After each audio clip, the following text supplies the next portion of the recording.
As frequent viewers know, one regular feature of our program is a sort of show and tell, where guests bring in something, could be a book, could be a photograph, who knows what, but it's important to them in some way, symbolic of who they are and what they're about. Dr. Cross, what you bring for us today? So I brought a picture of my family. So this, to put this in perspective, my mom turned 70 at the time that we did this picture. My sister, who I'm very close to, she arranged a photographer to take pictures with our family. So this is a picture I like of my two boys, Sam and Nate. Sam's on my right and Nate's on the far left, and my wife, Melissa. So those are the most important thing in my life. So I thought I'd bring that in and share. So, who is everybody here? So going from my left to right is my youngest son, Nate, who's at College Park. That's me, of course, in the red shirt. Melissa is my wife next to me. And then on the far right is my son, Sam, who's a senior at St. Mary's and St. Mary's College. Any of them have an interest in medicine? Yeah, so Sam is a biology major, so he has an interest in epidemiology and maybe medicine. And Nate is actually doing environmental science. So I have scientists. That's cool. You're happy with that? Yeah, very happy. As long as they're following in happy. your footsteps as Yeah, well? yeah, as long as they're happy. They don't need to be physicians, but it's nice to have kids interested in science because we need more STEM people in our country for sure. Well, that's an important message, particularly the part about being happy. Indeed. And if you do science and technology, you're rarely going to be unemployed, so that's nice too. That's a good point. They can come off the payroll at some point. All right, Dr. Abraham, I'm really interested in what you've got for us. So I was telling Ray that I was going to bring my running shoes because I am quite a runner and I do enjoy running, but I figured to save everybody in the studio the smell, I didn't want to bring those today. I brought a golf ball. Golf's been a pretty important part of my life. I played up through high school competitively, and then always did it with my dad and my brother, who we're really close with. My dad since passed, but my brother and I tend to play once a month, get together, and it's kind of our kind of catharsis where we talk about stuff. A few hours walking through the golf course and being outside. It's a stark contrast to being in an emergency department. The sounds on a golf course are a lot quieter compared to the buzzes and whistles and bells and dinging. So it kind of is the antithesis of an emergency department on the golf course. But you'd be surprised how your heart rate can be really high when you're standing over a 1-foot putt, but not nearly as high when you're doing CPR on somebody or trying to save a life because of the training differences. But so golf has been kind of a way that I center myself, and figured I'd bring a golf ball.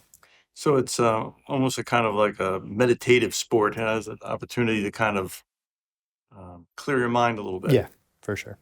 Yeah. And how long have you been playing golf? You said since high school? Oh, I've been playing since I was probably 5 or 6. Wow. Yeah, so really long time. Um, I'm not good, but I play. Well, I'll tell you the worst golf story. I mean, when I was in Colorado, the Public Relations Society out there had a benefit event. They called it the Gump Golf Event. It was supposed to be for people, as in Forrest Gump, supposed to be for people who had never played golf before. So I said, I've never played golf. So I signed up, and it turned out everybody else had played golf except me. And suddenly I'm on a team and I have to play 18 holes of golf, and I have never swung a club in my life. And I'm left-handed. So they had to go to like the club manager and got some left-handed clubs for me to play. And, like the fool's luck, the very first drive, I guess I hit a perfect drive. They're like, you played before, They quickly found out that I had not. But I always found the most interesting part is the putting, where you're trying to line up, how do I, with the curve of the grass and so forth, and hit it just enough so it's going to go in. I can see how it's a way that you can kind of draw you in and kind of shut off everything else for a while. Yeah, if you really kind of just focus on your swing one at a time, where you're going to hit the ball too, and then kind of enjoy just being outside, it's great.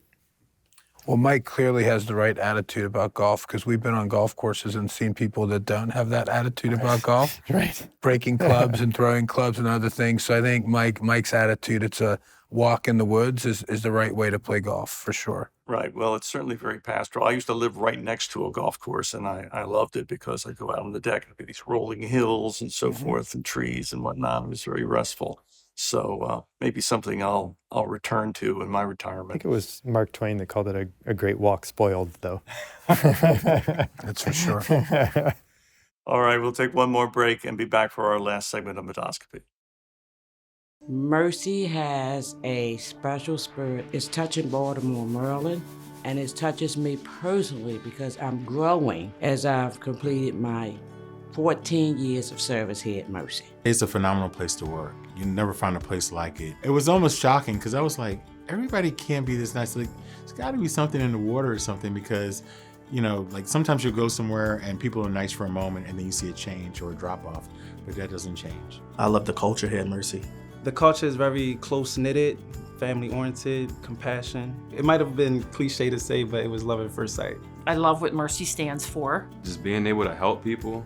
I like providing. The great thing about our work is that it's meaningful and that it helps people, and and that's why I love it here. I'm happy when I come to work. I grew up in the city. I know that Mercy pride themselves on how they treat the community, the patients, and their staff. Being a resident of Baltimore City, I've heard many great things about the care that they provide to minority Black women, so I wanted to come and experience the care that is given. We take great care of our patients. We do everything we can to provide them with everything that they need while they're here. Mercy's environment is totally different than any other hospital that I've worked at. We're all on the same team, and they let you know that coming in the door. It's like sitting down at the table with the family. What brings me back every day is the people here. People is the major plus in the organization. Awesome people. I love the people. The people, from the patients that we see every day to the staff. Everywhere you go, you're greeted with a friendly smile. I know everybody knows me. It's just phenomenal. I meet new people every day. You know, I be in the elevator, I meet people, like it's just so exciting here. No matter who you talk to, everybody's so helpful. I love the benefits, yeah, and also the people that I work with. Mercy has a tuition program, so they will help you pay your tuition. With Mercy's help, I'm actually applying to nursing school and waiting to hear if I get in. If I could sum Mercy up in one word, it would be compassion. Atmosphere. Company culture. Family. Teamwork. Work environment. Compassionate, people's caring. I love the job. It's just a nice environment to be in. Coming from another hospital to here, it's a different atmosphere. I always wanted to work at Mercy, and finally getting here, it's like a family. And it just feels like a family. Family. Mercy is about friendship and family. We love each other. Yeah, come join the family. I grew up here. This is my family. This is my life. Couldn't really think of going anywhere else. What binds a family together is love.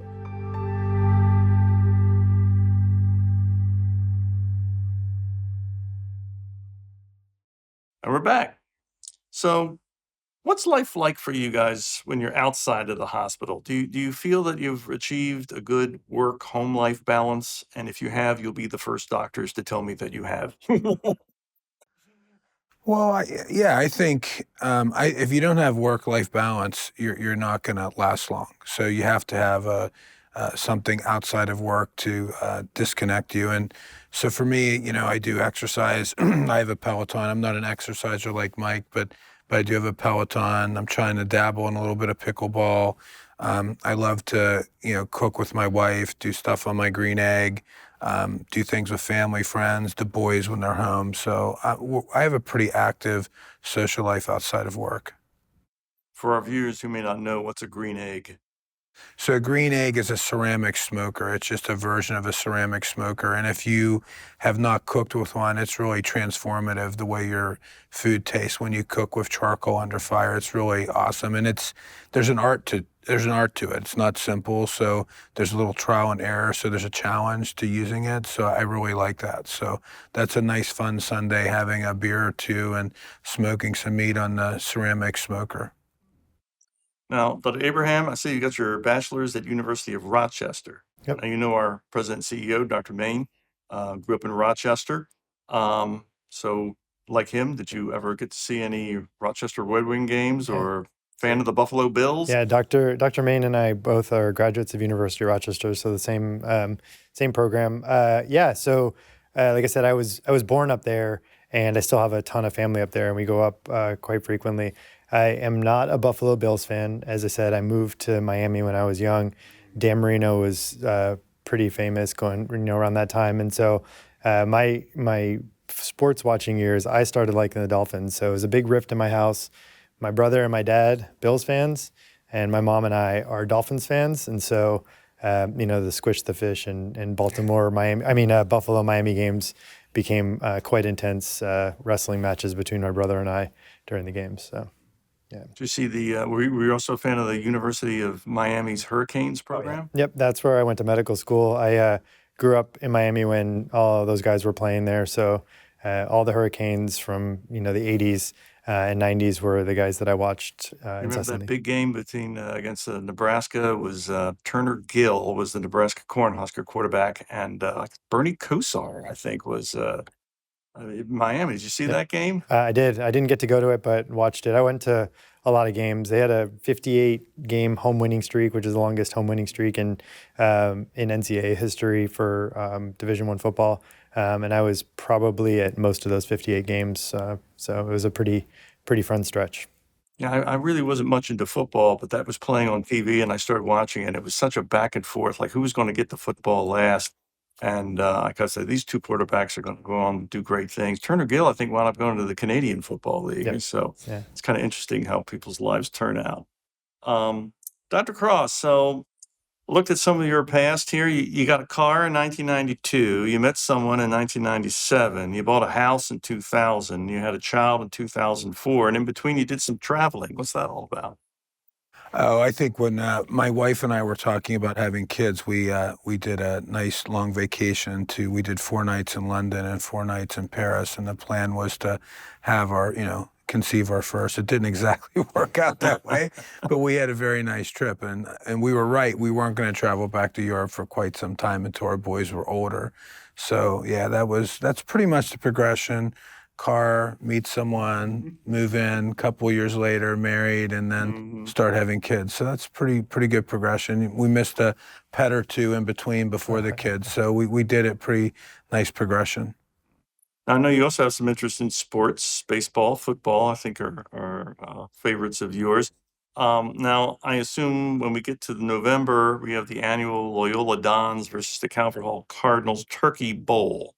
Will you or will you not be cheering the Dons? I am not cheering the Dons. So both of my boys went to Calvert Hall. So we're a Calvert Hall family. One of my dear friends is on one of the coaches for the JV football team, so I'm not cheering for the Dons. Although my son's best friend is now at University of Maryland as he's a spring freshman, but a football player, and he went to Loyola, and they somehow have maintained a great friendship. But we're Calvert Hall all the way. I'm Calvert Hall class of 80. When I first got here, I met one of our chaplains, sort of like an old Irish fellow. And it was just as you were saying about people expect you went to school here. So he said, what school did you go to? And I said, well, I went to Calvert Hall, Father. Calvert Hall, second finest school in the state. And then I said, second finest? What's the finest, Father? Oh, Loyola, of course. Of course. I said, well, I went to Loyola College, Father. I said, you redeemed yourself. So I always enjoyed that. Well, gentlemen, I appreciate your time and your candor. I'm hoping viewers had a chance to listen to some of your stories and maybe learn a thing or two they can apply to their daily lives. And thank you for watching. On behalf of myself, our guests, the Mercy staff, and the Sisters of Mercy, we wish you good health and humor. And until we gather again, may the road rise up to meet you.